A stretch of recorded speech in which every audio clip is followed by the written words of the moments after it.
우리가 겪는 대부분의 실수는 성급하게 무엇인가를 이뤄 보려고 할 때 일어납니다.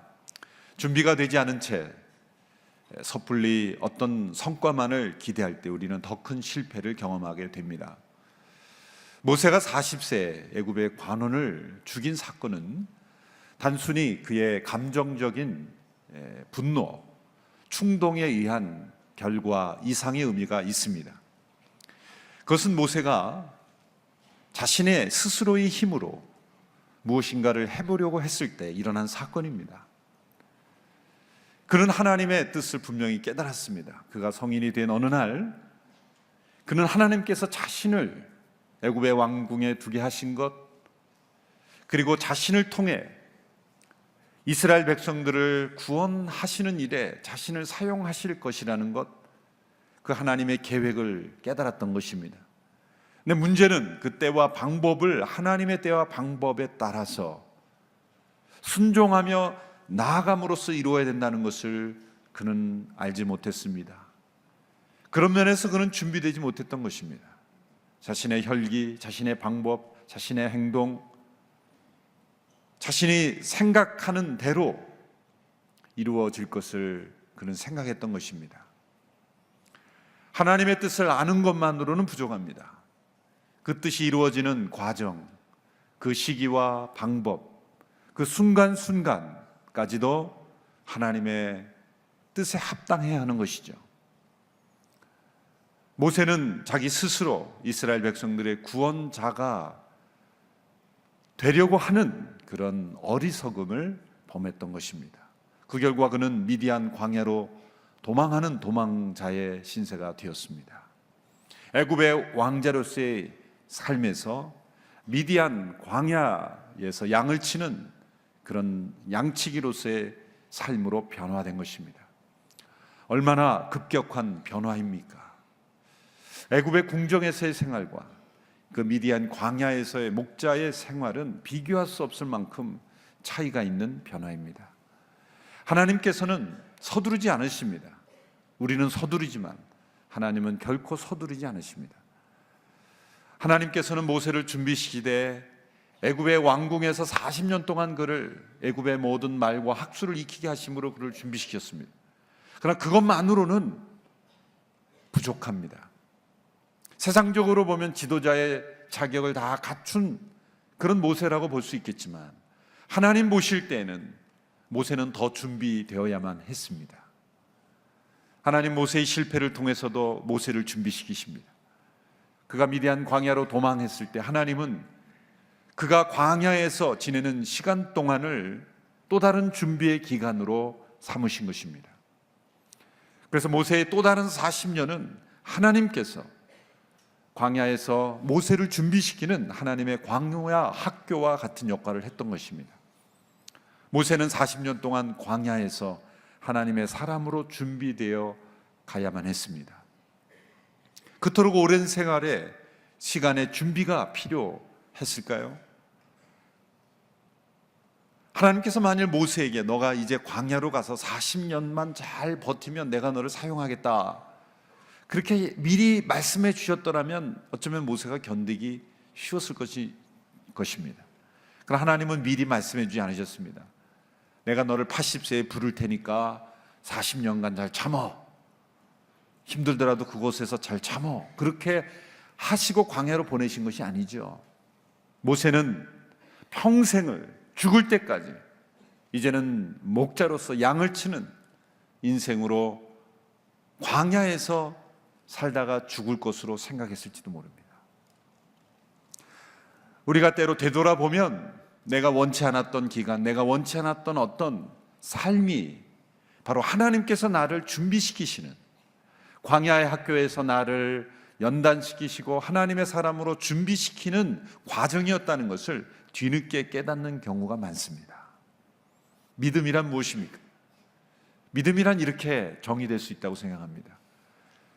내가 그 모든 일을 다 겪은 후에 뒤늦게 깨달을 것을 미리 내다볼 수 있는 지혜, 이게 믿음이 아닐까 생각합니다. 그러나 그 믿음은 참 쉬운 것은 아닙니다. 많은 경우에 우리는 모든 일이 다 진행된 이후에야 하나님께서 나를 훈련시키는 과정이시겠구나, 나를 준비시키는 그런 과정이었구나 라는 것을 뒤늦게 깨닫는 경우가 훨씬 더 많은 것입니다. 하나님께서는 애굽의 40년의 준비 기간보다도 광야의 40년의 준비 기간을 더 중요하게 보셨습니다. 그 기간 동안 모세는 자기 자신이 아무것도 아니라는 것, 자신에게 있는 모든 자원이 어쩌면 하나님이 쓰시기에는 합당하지 않는 것이라는 것을 그는 철저히 깨달아야만 했을 것입니다. 그가 80세가 된 어느 날, 그가 어느 때와 다름없이 미디안 광야에서 양을 치고 있을 그때에 하나님께서 그에게 찾아오셨습니다. 그의 눈앞에 이상한 광경이 펼쳐졌습니다. 그것은 떨기나무에 불이 붙었으나 타지 않는 것이었습니다. 오늘 본문 3절, 4절에 2절, 3절의 말씀을 우리 같이 한번 읽겠습니다. 2절, 3절 시작. 그곳에서 여호와의 천사가 떨기나무 가운데 타는 불꽃 속에서 모세에게 나타났습니다. 모세가 보니 떨기나무에 불이 붙어 있는데 타지는 않았습니다. 그래서 모세는 내가 가서 저 이상한 광경을 봐야겠다. 어떻게 떨기나무가 타지 않는 것일까? 라고 말했습니다. 자, 모세가 이상하게 여긴 것은 떨기나무에 불이 붙었다라는 것 자체가 아닙니다. 왜냐하면 이 떨기나무는 정확하게 말하자면 이 가시덤불입니다. 가시덤불, 아주 낮은 그 관목류의 가시덤불, 광야에서 흔히 볼 수 있는 그런 가시덤불입니다. 그 학자들의 기록에 의하면 여름철에 그 뜨거운 그 태양의 열기 때문에 자연적으로 발화돼서 순간 그 가시덤불이 그 불이 붙어 소멸되어 있는 그런 현상들이 있다 그래요. 그러니까 광야에 오래 지낸 사람들은 그래서 잠깐 어떤 불이 붙었다는 것 자체가 희한한 광경은 아닙니다. 그런데 모세가 이것을 이상하게 광경을 붙은 것은 큰 불이 그 가시덤불, 떨기나무에 붙었으나 타지 않는, 소멸되지 않는 현상을 본 것이죠. 그래서 내가 가서 내가 이상한 광경을 보리라. 그리고 그 가시덤불 나무에게 가까이 간 것입니다. 하나님께서 때로 하나님의 사람을 부르실 때 이런 시각적 도구를 통해서 부르시죠. 아브라함에게는 하늘의 별들을 보여주시며 그 비전을, 약속을 주셨죠. 야곱에게는 그 꿈속에서 하늘과 땅을 연결하는 사닥다리를 보여주시면서 그를 통한 하나님의 계획을 말씀해 주셨습니다. 이제 모세에게는 불이 붙었으나 타지 않는 이 떨기나무를 보여주시며 하나님께서 모세를 부르시는 것입니다. 이것은 단지 모세를, 그의 관심을 불러일으키고 주목시키기 위한 현상만은 아닙니다. 불이 붙었으나 타지 않는 이 떨기나무가 그 자체가 보여주는 어떤 상징적인 메시지가 있는 것입니다. 첫째로 그것은 그 타지 않는, 불이 붙었으나 타지 않는 떨기나무는 하나님의 영광을 나타내는 것입니다. 보십시오. 불이 붙었으면, 불이 계속 타려면 자연적 불은 어떤 것이 필요합니까? 재료가 필요한 것입니다. 어떤 땔감이 필요한 것입니다. 그런데 이 불은 떨기나무를 땔감으로 사용하지 않는 불이죠. 나무를 태움으로써 불을 계속 유지하는 그 다른 어떤 도움이 필요하지 않는 불입니다. 성경에서 하나님의 임재를 표현할 때 불로서 표현하는 경우가 많죠. 이스라엘 백성들을 인도하는 구름 기둥 가운데 불로서 임재하셨습니다. 불은 하나님의 임재의 상징입니다. 하나님은 스스로 존재하시는 분입니다. 그 어떤 인간의 도움, 어떤 누구의 도움도 필요 없이 스스로 존재하실 수 있는 그 하나님, 그 하나님의 영광을 모세에게 보여주신 것입니다. 모세가 하나님의 부르심을 받기 전에 먼저 필요한 것은 하나님이 얼마나 영광스러운 분이신가, 그것을 먼저 보아야만 했던 거예요. 두 번째로 불이 붙었으나 타지 않는 떨기나무는 하나님의 복음을 우리에게 설명해 주고 있습니다. 이 불은 또한 하나님의 심판의 상징이죠. 성경에 보면 하나님은 소멸하시는 분이다. 소멸하시는 분이다. 죄에 대한 거룩한 심판을 행하시는 이 불같은 심판을 의미하는 상징으로서 이 불이 등장합니다.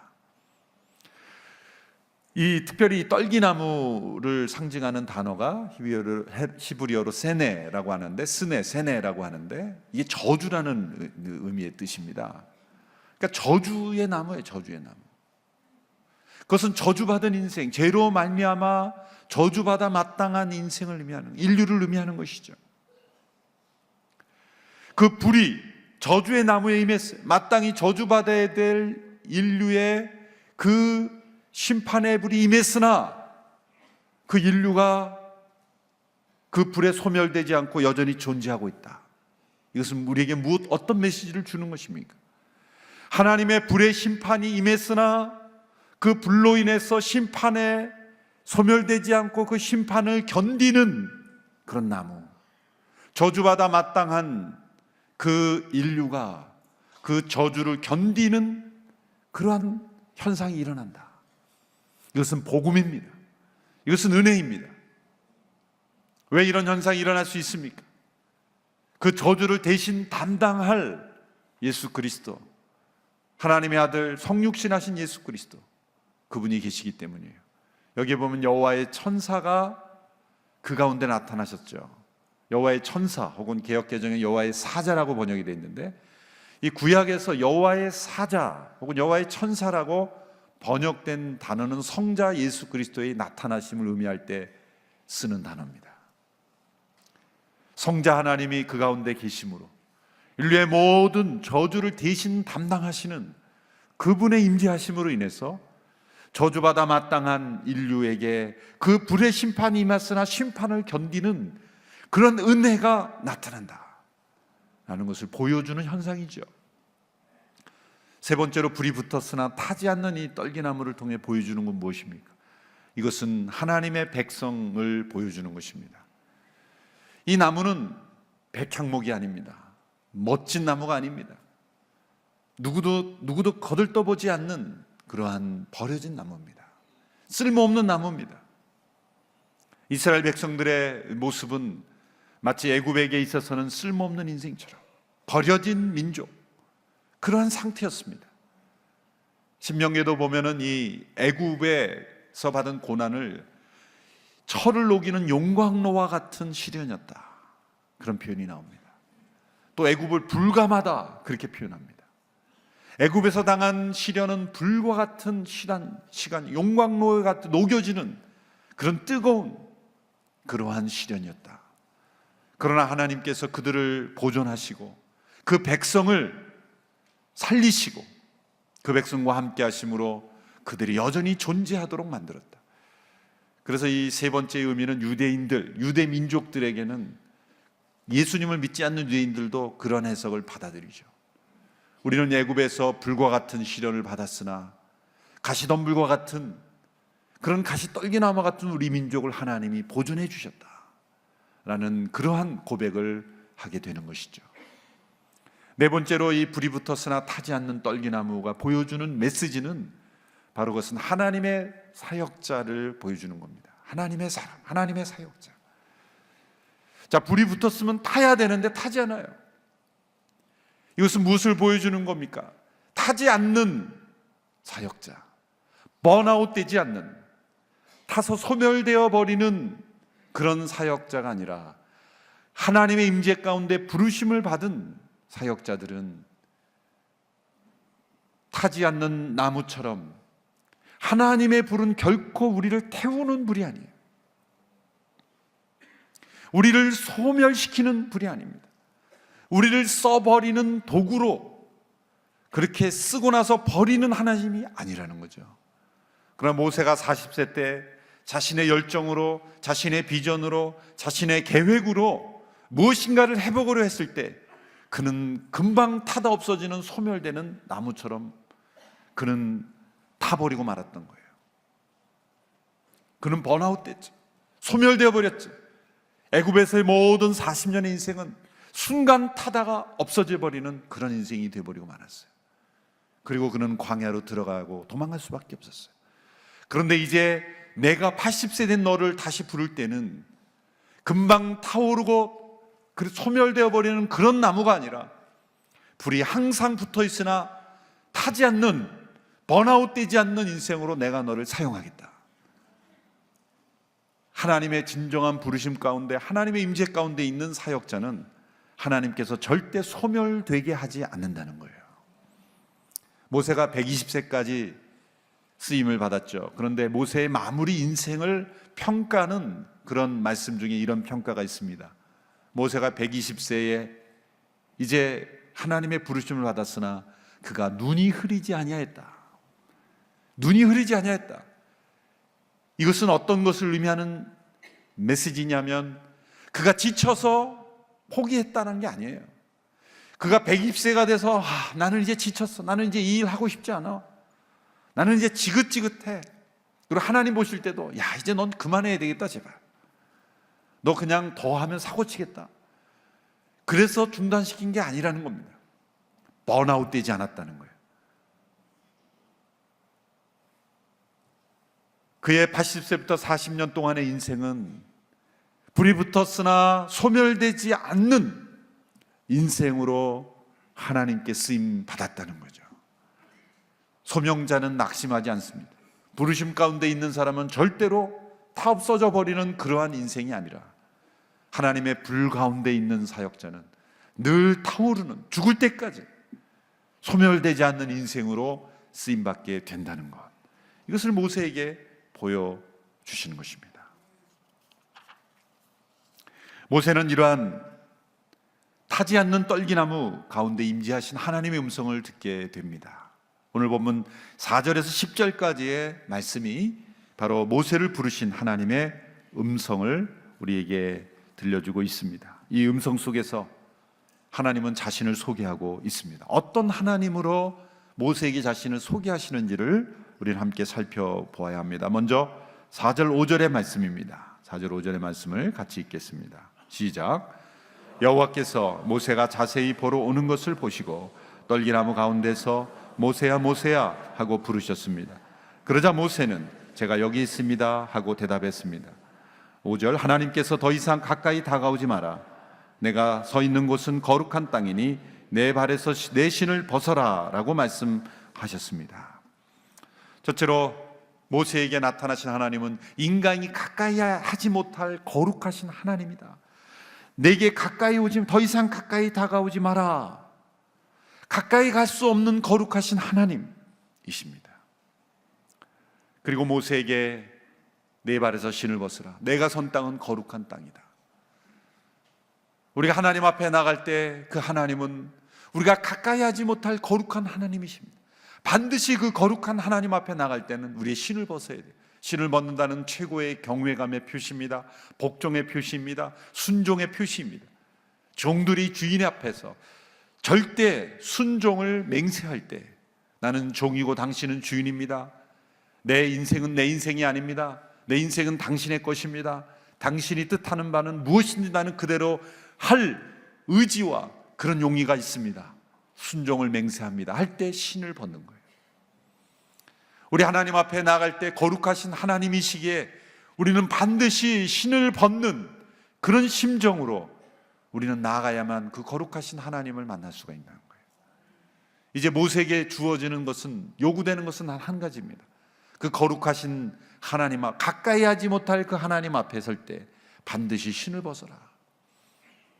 이제는 내 인생을 내가 주도하는 인생이 아니라 철저하게 나에게 순종하고 복종하고 따라가는 그런 인생, 그런 인생이야 이 되어야만 쓰임받을 수 있다는 것을 말씀해 주고 계신 거예요. 그런데 두 번째 하나님께서 말씀하신 자기 소개를 보면 놀랍습니다. 가까이 하지 못할 거룩하신 하나님이신데 두 번째로 자신을 소개할 때는 6절에 보십시오.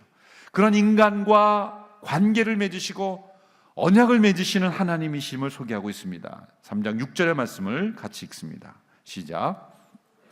그러고는 나는 내 조상의 하나님 곧 아브라함의 하나님, 이삭의 하나님, 야곱의 하나님이다 라고 하셨습니다. 그러자 모세는 자기 얼굴을 숨겼습니다. 모세는 하나님을 보기가 두려웠기 때문입니다. 두 번째로 자신을 소개하실 때, 첫 번째는 가까이 다가갈 수 없는 거룩한 하나님이라고 소개했죠. 그런데 그 하나님께서 어떤 인간의 하나님이라고 자신을 소개하십니다. 내 조상의 하나님, 아브라함의 하나님, 이삭의 하나님, 야곱의 하나님이다. 그것은 무엇을 보여주십니까? 가까이 하지 못할 거룩하신 하나님께서 먼저 인간에게 가까이 오셔서 그들에게 약속을 주시고 그 약속을 행하심으로 그들의 하나님이 되어주시는 분이시라는 거예요. 우리가 먼저 하나님을 가까이 할 수 없어요. 그러나 그 하나님께서 우리에게 가까이 오심으로 이미 그들이 모세의 조상의 하나님이 되셨다는 거예요. 아브라함의 하나님이 되시고 이삭의 하나님이 되시고 야곱의 하나님이 되셨어요. 역사 속에 그들과 언약을 맺으시고 그 언약을 신실하게 지키심으로써 그 하나님은 우리의 하나님이 되시고 나의 하나님이 되어주시는 분이라는 거예요. 내가 가까이 하지 못할 그 거룩하신 하나님이 나에게 먼저 찾아오셔서 약속으로 찾아오셔서 나의 하나님이 되어주신다는 거예요. 아브라함의 하나님, 이삭의 하나님, 야곱의 하나님이라고 말씀하신 이유는 뭘까요? 내가 너의 하나님도 되신다는 거예요. 내가 모세의 하나님도 되어주겠다는 거예요. 모세의 하나님이라는 표현은 성경에 등장하지 않지만 그런 맥락의 의미인 거예요. 내가 조상들과만, 너희 조상들과만 함께하는 하나님이 아니다. 나는 너와도 함께할 것이다. 아브라함의 하나님이라고 할 때 그건 아브라함이 소유한 하나님이 아니라는 거죠. 아브라함과 함께 하시고 그와 동행하시고 그의 약속 가운데 너의 부르심이 있는 것이다. 내가 너를 부른 것은 내가 너희 조상들에게 주신 그 약속을 이루기 위한 그 과정 속에 있는 것이다.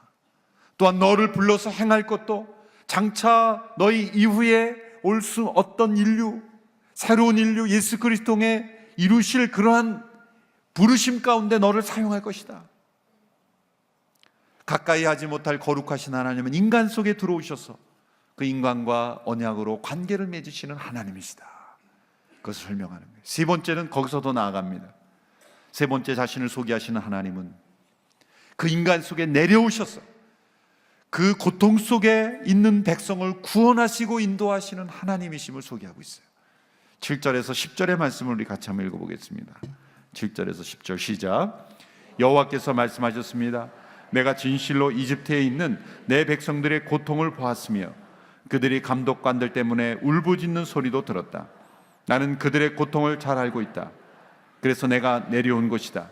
내가 그들을 이집트 사람들의 손에서 구해내고 그 땅에서 그들을 이끌어내어 아름답고 넓은 땅, 젖과 꿀이 흐르는 땅, 곧 가나안 족속과 헷 족속과 아모리 족속과 브리스 족속과 히위 족속과 여부스 족속의 땅으로 인도할 것이다. 이제 이스라엘 백성들의 울부짖는 소리가 내게 들렸고 이집트 사람들이 그들이 억압하는 것을 내가 보았다. 그러니 이제 너는 가거라. 내가 너를 바로에게로 보내 너로 하여금 내 백성 이스라엘 자손을 이집트에서 이끌어 내게 하실 것이다. 여기 동사가 많이 나옵니다. 하나님의 행동을 표현하는 동사들을 주목하십시오. 7절에 내 백성의 고통을 보았다. 울부짖는 소리도 들었다. 그들의 고통을 잘 안다. 8절에 내가 내려온 것이다. 내가 이집트 사람들의 손에서 구해내고 내가 너를 이 땅으로 인도할 것이다. 9절에 울부짖는 소리가 들렸고 내가 보았다. 그리고 내가 너로 하여금 이끌어내게 할 것이다. 이 많은 동사가 집약되어 있어. 하나님은 보았고 들으셨고 알고 계시고 그뿐만 아니라 내려오시고 그들을 구원하시고 그들을 인도하시고 이끌어낼 것이다. 행동하시는 하나님. 저 우리가 가까이 하지 못할 거룩하신 하나님은 인간에게 임재하셔서 그들과 약속을 맺으시고 언약을 지키십니다. 그뿐만 아니라 그 하나님은 내려오셔서 고통받는 그 백성들을 구원하시고 이끌어내시는 거예요. 보시고 주목하고 아시고 그리고 그들을 구원하시는, 행동하시는 하나님. 여기서 가장 중요한 단어는 내려오셔서 구원하신다는 단어예요. 내가 내려온 것이다. 저 하늘 위에 보이지 않는 그 하늘 위에 계신 하나님은 하늘에 계셔서 우리를 구원하시는 분이 아니에요. 그 하나님은 신의 산으로 내려오십니다. 신의 산으로 내려오신 하나님은 그 백성들과 함께 장막 가운데 거하십니다. 그 장막 가운데 거하신 하나님은, 임마누엘 하나님은 우리 속까지 거하시는 분이에요. 성령 하나님의 임재하심으로 하나님은 내려오시는 하나님이세요. 내려오시는 하나님. 왜 그렇습니까? 우리가 하나님 앞에 먼저 가까이 나아가고자 해도 가까이 할 수 없는 분이에요. 우리 인간의 힘으로는 하나님을 가까이 할 수 있는 거룩하신 하나님이기, 그 하나님이 언약을 통해 내려오시고 또 우리 가운데 내려오셔서 우리를 구원하시는, 이 모세에게 주신 이 부르심 가운데 왜 이 내려오셔서 구원하시는 단어가 표현됐을까요? 모세를 통해서는 일시적으로 내려오셔서 그 백성을 구원하셨지만 장차 오실 예수 그리스도, 성육신하신 예수님은 이 땅에 온전히 내려오셔서 우리를 구원하시는 메시아가 되시는 거예요. 모세를 통해 출애굽하시는 역사는 장차 예수 그리스도를 통해 우리를 죄 가운데 있는 우리 죄 가운데 있는 우리의 고통을 들으시고 아시고 보시고 내려오셔서 우리를 죄로부터 구원하셔서 안식 가운데로 인도하여 이끌어내시는 예수 그리스도, 그분의 사역을 미리 보여주시는 사건이기 때문에 모세에게 이러한 부르심을 설명하신 거예요. 하나님께서 모세를 부르실 때 모세를 사용하시기 위해 하나님께서 어떤 분인가를 먼저 보여주셨어요. 하나님의 부르심을 받는데 가장 중요한 것은 내가 어떤 능력이 있는가, 내가 어떤 자질이 있는가, 나의 자원은 무엇인가, 나는 누구인가, 그거보다 더 중요한 것은 나를 부르신 하나님이 어떤 분이신가. 하나님이 부르셨다면 하나님은 그 부르심대로 온전히 행하실 것이기 때문입니다. 그것을 먼저 깨닫고 확신하는 것이 더 중요해요. 그리고 그 하나님 앞에 신을 벗고 그 하나님의 말씀이라면 순종하겠다는 결단이 있을 때, 그 부르심 가운데 순종할 때 하나님께서는 그 부르신 사람을 통해 위대한 일을 이루실 것이라는 것입니다. 오늘 이 모세를 부르신 그 하나님이 얼마나 위대하신 하나님이신가, 얼마나 거룩하신 하나님이신가, 그러나 동시에 얼마나 내려오시는 하나님이신가, 얼마나 우리 가운데 낮아지시는, 우리를 구원하시는 하나님이심을 우리는 함께 살펴보았습니다. 이제 장차 모세를 부르셔서 위대한 출애굽 역사를 이루실 것입니다. 하나님은 우리 가운데 내려오신 하나님이십니다.